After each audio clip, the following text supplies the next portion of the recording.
Hello and welcome to the Hard Card podcast, recorded and filmed at Authentic Collectables HQ in Perth, Western Australia. Today we are joined by the legend of modern Australian motor racing. You could mount a case that he's the most beloved Aussie touring car racer ever. He's certainly one of the most successful. And of course, I'm talking about the one and only Craig Lowndes. Craig, thanks so much for joining us. No, thank you for having me on. Firstly, happy 50th birthday, mate. How does it feel to hit that big milestone? Yeah, it was great, to be honest. It was actually interesting that all my peers that sent me a good wish videos, they all started by, "I can't believe you made it." And it's like, when it was the first couple that sort of said that, I was like, "Oh, ha, ha, ha." And it was like, well, why does everyone think that I'm just lucky that I made it? But yeah, look, it's been fun. It's obviously, when we reflect back on obviously what I've been able to do and the career that we've had, it's just nice to, to see some familiar faces and some old faces on the videos. Now, is it actually your 50th or is it 50 in racing car driver years? Because it can be difficult to tell sometimes. No, actually my 50th. I haven't backdated my and I suppose one of the things is like from even the beginning, it's everyone knew my date and my year. So yeah. Like you can never try and backtrack a little bit, just to try and prolong your career. But it has been fun. Well, you're right, because you started so early. Everyone knew exactly how old you weren't when you actually came in and started winning championships in the Australian Touring Car Championship. I wanted to just start off having a chat about the Finke Desert Race. I was out there for the first time. You were out there for the first time. Now, I know a bit about the program. I chatted with Chris Payne about it. I went out to Mike Henry's workshop and had a look at the Silverado before it was shipped off out to Finke. I kind of understand that it was a real kind of, I don't know how to put this right, to be honest, but it was something that was done for love, not necessarily for a huge amount of, there wasn't a lot of sponsorship going into it, this and that. I can't imagine you got particularly rich out of doing it. What was it that made you go, hey, I want to be a part of this, when they pitched it to you? Well, we're still an ambassador for GM. So when we saw the truck for the first time in Adelaide last year, I went to Chris Payne. I said, what's your program with this? What do you want to do with this? You got this asset of a truck that you've built out of, and as you said, love. And it really has been a project of love with all the engineers and the employees of GMSV in Melbourne. And the background of the truck, the truck itself come from Brazil. It was a pre-production vehicle that they got over. They converted to left-hand drive. They put a roll cage in it. Then they started to build it into an off-road vehicle. And it was all done after hours. It wasn't like a race team where you've got 20, 30, whatever people, all hands on deck. One does suspension, one does electronics, one does everything else. It was all just done collectively at the back of Turner Street in Melbourne. So it was something that I was really passionate about to be involved in. And then when Chris said, "Oh, look, we might do some racing, we're not really sure." And then when the opportunity came up this year to obviously go and do the Finke race with it, I definitely put my hand up for it. And we had 5 good test days prior to getting to Finke. And again, it was all engineers, like the GM employees coming to those test days on their own bat. It was something that wasn't the sponsorship side of it. It was just really done by a passion of engineers and ones that are back in Melbourne. And then when we got to Finke, they'd never been like yourself, like the first time, and they were sort of a bit blown away by the magnitude of what Finke as an event is. And of course, going into town, putting the truck on display, having all that sort of interaction with fans again. Seeing the interaction in the truck was really an eye-opener for them, which they really embraced. And it was something that was just, it was fantastic to be part of that whole program.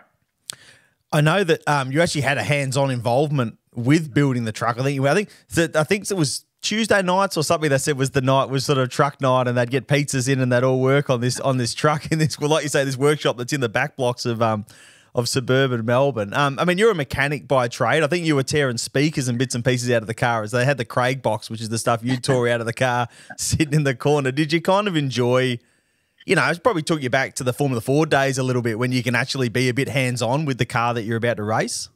Oh, absolutely. And I think we got to a point where, both Dale Moscott, my navvy, and we really needed to understand the truck and what it was, how it worked, the intricacies of where we're going to put the toolbox, where we're going to put the rattle gun, where the spare wheel sort of ratchets in and everything else. We needed to know where exactly everything was placed. So we actually spent a couple of days in Melbourne and really just went through everything of the truck. So again, we approached it, and I say we, Mike Henry from Rampex and ourselves with Dale, we approached it as a race team mentality and a philosophy. But of course, GM was all about running it as a love program, and I'm like, well, we need to lightweight this as much as we can. So again, I went in and I'm like, we've got speakers in the door, we're going to rip them out. The back section, we're going to rip all this out. And we started it, and I jokingly said we're going to give it the Jenny Craig program, and we did as much as we could because again, it's a production vehicle. Any module that we unplugged, we had to make sure that it wasn't interrupting the start of the vehicle, the operation of the vehicle. Again, it was very much a production base. So we sort of went through 2 days of just going through what we could take out, what we couldn't take out. So it was a lot of fun to get the hands on, but also understand if we had a problem, where things were at. I know the guys, even after testing, they were quite impressed at how quickly you came up to speed. I guess, off-road racing isn't your background, but you are a professional race car driver. You have done a little bit of off-road stuff. I know you've spent plenty of time on dirt bikes and that sort of stuff, so actually being off the beaten track's not completely foreign to you. How did you find it out there on the set? It looks like a whole bunch of fun. How did you find? Did it feel totally foreign when you got out there, or could you find a rhythm fairly quickly?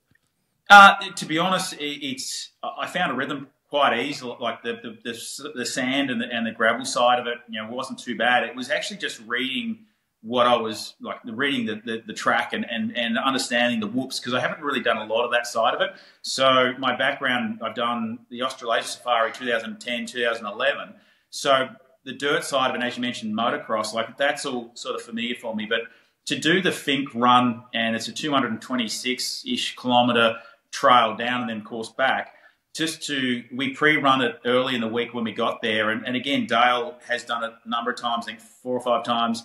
So he had really good notes. And again, listening to him, and I'm not used to having someone sit beside me, feeding me notes as well as driving and trying to maximise everything. So it was really, that side was more of a challenge than actually driving the truck. But again, knowing the capability of what the Silverado could do, how much we could hit the whoops, how much we could go down the whoops. And then there were some sections along the trail down the Finke run where we were maxed out at 160 kilometres an hour. So it had its strength, and we had to really capitalise on that. And then it had some sort of weaknesses, which was the whoops because of the long wheelbase. We just had to find a rhythm through those sections. And I remember Dale on the run down, we're going through a rhythm section of whoops, and he says, all right, medium whoops, 5 kilometres. And because, again, I'm not used to having someone sit there and having an open mic, so everything he talked or I spoke, we could hear each other. It wasn't like pressing a button like a supercar. And I said, you said 5 kilometres. And he goes, yep, 5 kilometres. So we literally went through a series of whoops of 5 kilometres at about 70 kilometres an hour, and just had to keep looking after the truck, again, knowing that it was a production base. Yeah, it's a track like absolutely no other. You had a really good run out to Finke. Actually, I want to ask about the camp at Finke. How was that? Did you swag it, or did you have a motorhome going on out there? Again, it's a logistic sort of somewhat nightmare for a lot of people that haven't been, because a lot of people camp in Alice and then they relocate down to Apachula. And luckily enough, we had 2 campers, and again, we had great support through GM and all the employees. Lara actually drove one of the motorhomes or little campers, little high-ace van that we had down to Apachula. So Dale and I and Lara and I had somewhere sort of semi-warm to sleep the night, but it's a 5.5-hour trip down if you go around the main roads. Yep. So again, logistically, it's a bit of a nightmare, but we all came together and we all chipped in, which was fantastic. So that was great. And, we had a great prologue, which again, I took it as like a top 10 shootout, because you get 1 lap to go around it to again, see and think what we need to place, how to run it. It's 8 kilometres, so it's a fair distance. And we got our head around the prologue pretty well. But the run down to Apachula, like as I said, over 200 kilometres of sand, dirt and everything else, you just got to really drive to what you can see. What actually happened to the truck on the way back? What was the failure? What sort of signs did you have that things weren't going to end all that well? Well, to be honest, we obviously serviced the truck on Sunday night for the return run on Monday. We took off from Apachula. We had a really good run. We knew the Ford was going to be quick because it was the day before, but it had its own problems. And really for us, the whole game and the mentality was to get home. And unfortunately, we had a bottom arm suspension issue that took us out. And in some regards, we couldn't fix that one. We had spares, but the spares were unfortunately a fair way up the trail in another vehicle. So and again, people don't understand, you've got 4 hours to get from point A to point B. And we could have changed the part if we had the part. But again, we've all learnt a lot in logistic-wise and where to place things and how to run it. I remember when it actually happened, we got off track and I was devastated because the whole project was all about, as you said, love and support from within GM and their internal employees. And everyone put a huge amount of effort into it. And my whole aim on the return leg was to get home. And unfortunately, we didn't do that. But, again, I say to the GM people and to Chris Payne and everyone else, we at least won 2 out of the 3 legs. We just didn't get that last leg right. You mentioned that you were devastated. I mean, the event is as much about conquering the desert as it is about anyone else that you're racing. So did it hit kind of hard when you realised that you weren't going to get there and get that railway spike for making it to the finish? Oh, absolutely. And you look at people like Bo that have won the overall in the trophy truck. I think he's taken 26 attempts to finally get that spike.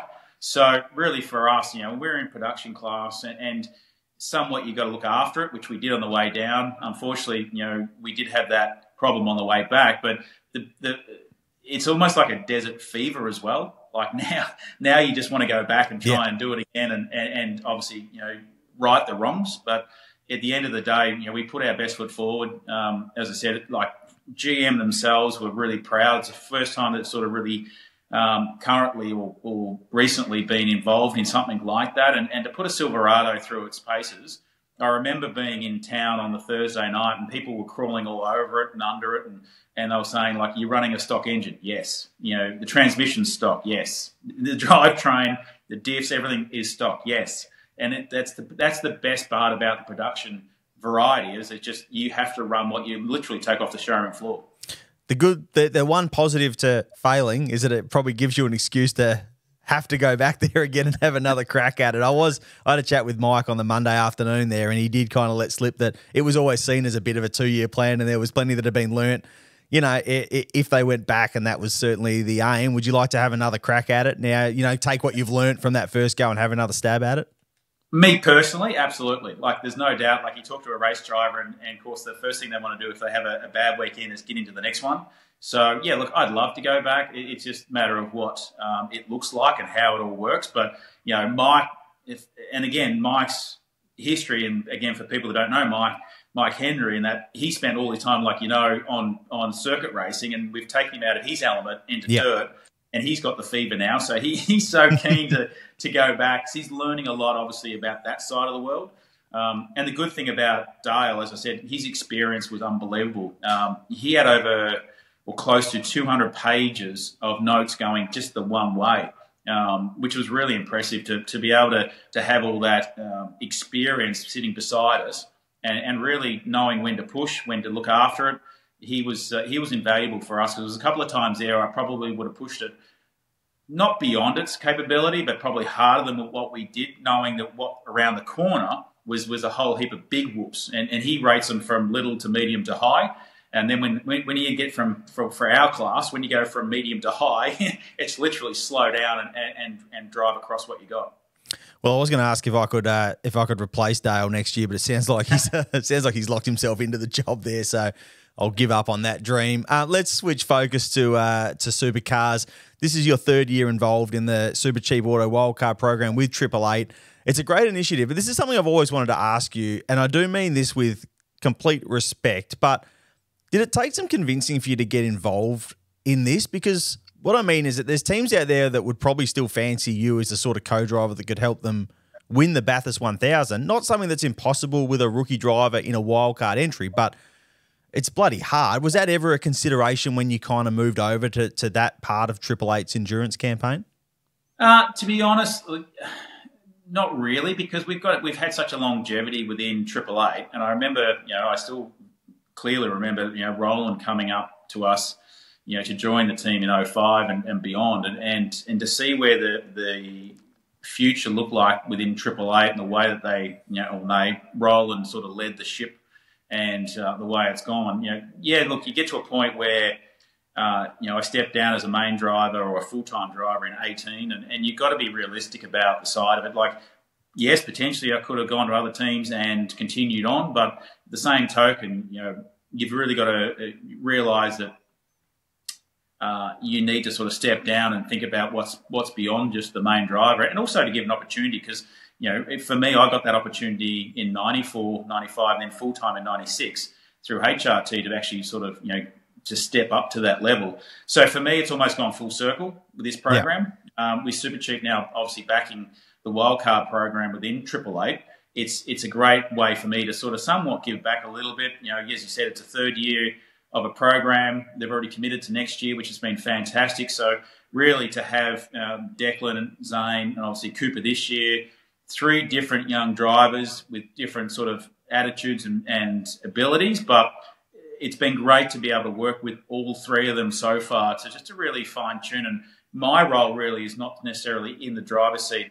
Once they put a helmet on, they're as talented as anyone out there. It's just more the behind the scenes, all this, going up to corporates, doing signing sessions, understanding the other side of the business, which is really helped me along the way throughout my, I suppose, low times when I haven't been able to perform or I haven't had the performance to do that side of it. When you're winning, it's easy.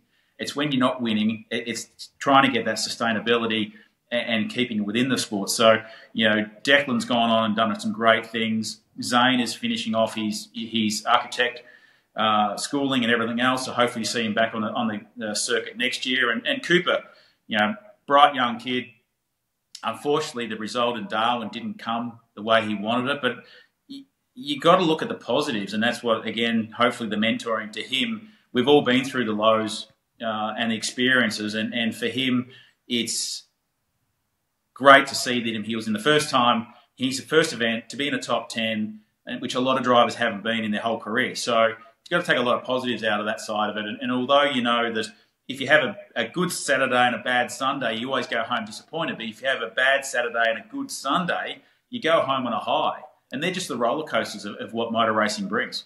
You must have been pretty excited to see how Coops went in Darwin, because as you mentioned, like the race result didn't come, but he did do a good job. He's clearly pretty quick. So you must go, hang on a minute, this is, we could be in a decent shot heading to those endurance races. Do you put any sort of ceiling on what you can achieve as a wildcard entry at those races? Obviously, it's a different ball game to one qualifying session at one track, but it must still be nice to go, hey, this kid's quick. Oh, absolutely. I think that the 2 years previous, I've always said that I'd love to be in the top 6 and hopefully maybe on a podium. With Declan, we finished 8th, which was the highest wildcard ever.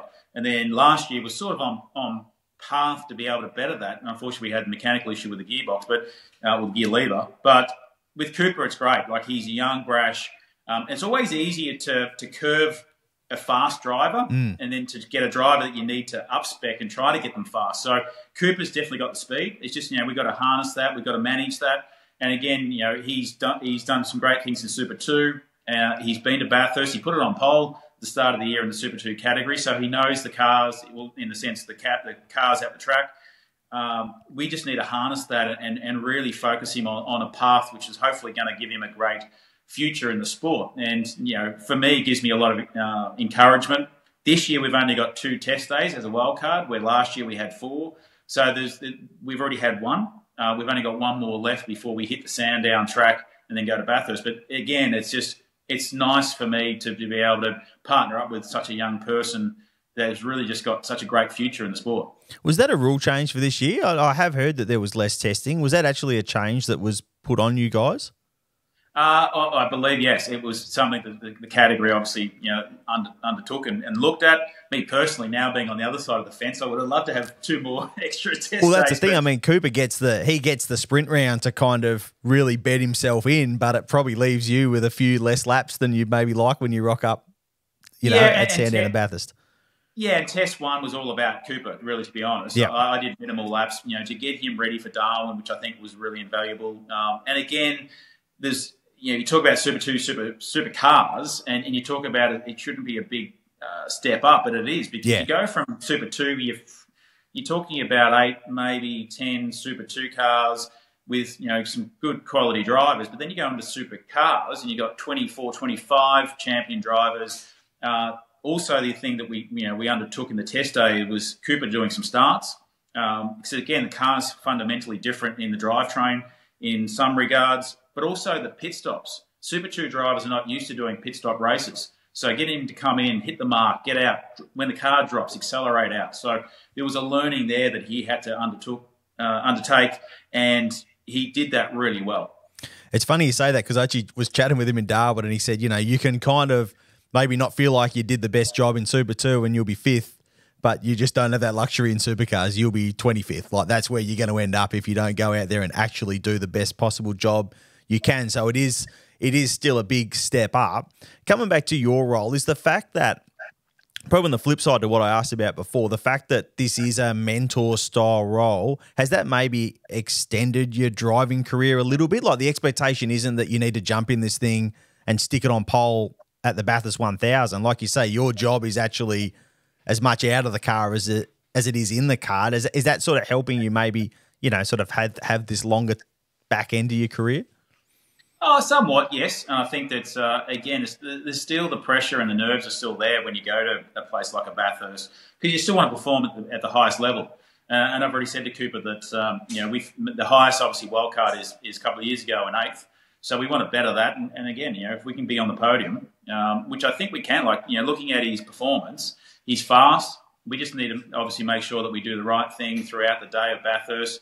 And again, the reason I've loved Bathurst is because it doesn't really mean where you qualify is where you're going to finish. It's just a process.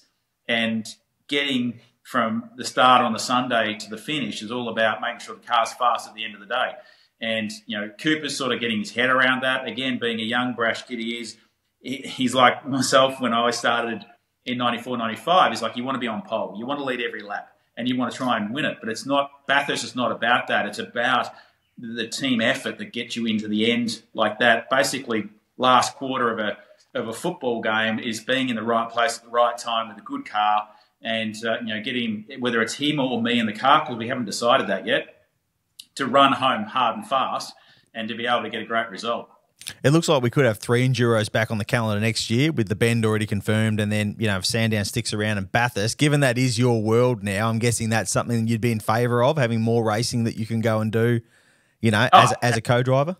Yeah, absolutely. I think the more Enduro side we can do, the better. I think the cars, really are suited for that side of it. I think that also gives, the co-drivers more time in the car and the ability to be able to get up to speed. And I think that, having 3 again, that'd be great. If we can bring back the PerTech Enduro Cup, that'd be even better because we were the last to win it. So it'd be something that, that side of it really for me is I've always loved growing up the longer races. And I think if you look at the history between Jamie and I, Jamie's always said that he loves the championship because it's about putting the season together, whether it's different tracks, different conditions, different elements. But for me, it's all about the teamwork and getting Bathurst right. So when we were together, I think we accomplished a lot because he sort of went on to win championships. We were lucky enough to win a couple of Bathurst. So collectively, we worked really well together. And I think that, having more endurance races will definitely help me. Let's finish with the Authentic Collectables Top 10 Shootout, 10 rapid-fire questions, and unsurprisingly, some are related to collectibles. Craig, who was your sporting idol growing up? Sporting idol was Peter Brock, which was obviously great here in Australia, and Ayrton Senna was my, that's Formula One was where I wanted to be, but unfortunately didn't get there. So those two were definitely a big idol for me. Did you ever collect any motor racing memorabilia, posters, trading cards, stuff like that when you were a kid? Yes, and my father being heavily involved in motor racing, I've still got, I think, a Peter Brock poster somewhere sitting in storage there that it's actually signed to me, but I think it's back in 87, 88. Do you collect things from your own motorsport career? Yeah, I do. Yes, helmets, which we keep most of, all of them. Race suits, most of our team kit. Yes, it's all spread around the house. What's your favourite piece of Craig Lowndes memorabilia? Ooh, probably the Barry Sheen medals. I think that because they obviously represent the best and fairest of that year, and I'm very proud to be able to have a couple of them. Do you collect anything from outside of motorsport? Ooh, good question. Not really. Although I'm saying that, I've got a Chaz Mostert shirt sitting in again, the storage, because I think at the end of the year in 2018 in Newcastle, we swapped shirts. So I've got a Chaz Mostert shirt sitting there. Swap shirt. That's very, that sounds like you're playing at the World Cup if you're swapping shirts at the end of the season. You've driven a heck of a lot of race cars. Which one is your favourite? Well, the best one, which is, you go back to Formula One, I never got there, unfortunately, did Formula 3000. To be able to drive the McLaren F1 car around Bathurst, the Vodafone McLaren, was really special because it was a category that I wanted to get to, but then later in life to be able to have an opportunity with Jenson Button, that was probably the most special car. I do believe that both yourself and Jamie, when he drove that car at Albert Park, certainly raised some eyebrows inside the test team there that went, these blokes are actually pretty good at this. This is quite surprising. Name a team or driver or motorsport personality that you'd love to work with that you haven't. It can be past or present. Oh, past or present. Well, like Ayrton Senna was one of my favourites growing up in the sense of Formula One. Him or Michael Schumacher. He was obviously another one that, again, like just the attitude and the ability and the focus that he had when he was behind a race steering wheel. I reckon those two would be fantastic. Who was your favourite rival in your career? Just the driver you love to beat the most? There was two probably, and I got Scaife was probably the one that I love to beat, only because we're chalk and cheese, but we click together. And we won a Bathurst together in the end. Well, we won a Bathurst together because we finally, I think we were Ford at the time, and then we finally moved back to GM. So, he then finally took our invitation. But he was always, as I said, with chalk and cheese, he would look at and analyse data for years on end, and I'd just look at it for 5 minutes and then go away and sign autographs. So it was always quite interesting to wind him up. The one that I got an opportunity to win a couple of times, and not many, but probably the best, or the most that got to me the most was Montoya when I raced in 3000 back in 97. I've heard some interesting stories about crossing borders with a guy with a Colombian passport back in the old days of before big Schengen zones and European unions and that sort of stuff.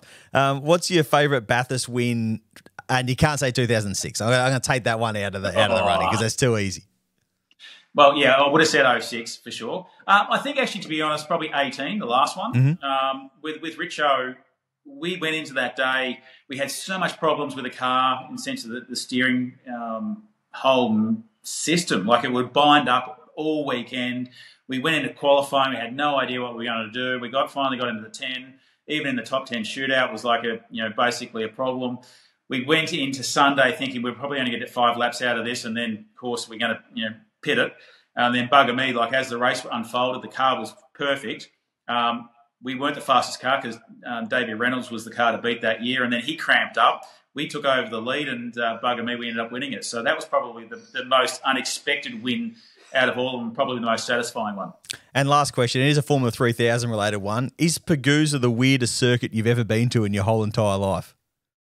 It is, but it was probably I've got to say, it was probably my best result that I've had. So when I was over there, so it's bizarre, but isn't it? I covered an Italian touring car race there once. It is just the weirdest place. I've never. For anyone who doesn't know, it's a lake with a racetrack built around it. It's just it's almost like an oval that's not an oval. It's a very bizarre place in the middle of Sicily. Very weird. Yeah, in the middle of Sicily, and even getting to Sicily was a mission. But then we ended up 4th that year, and that was my best result that I had that whole season. So I still very fondly remember that circuit. Well, thanks for joining us, Craig. We do really appreciate it, and best of luck with the Enduro campaign coming up in just a few short months. Yeah, thank you, and thank you for having me on. We'll be back in the next couple of weeks with a new episode of the Hard Card Podcast. Don't forget to subscribe to the Authentic Collectables YouTube channel and hit the little bell to make sure you never miss an episode.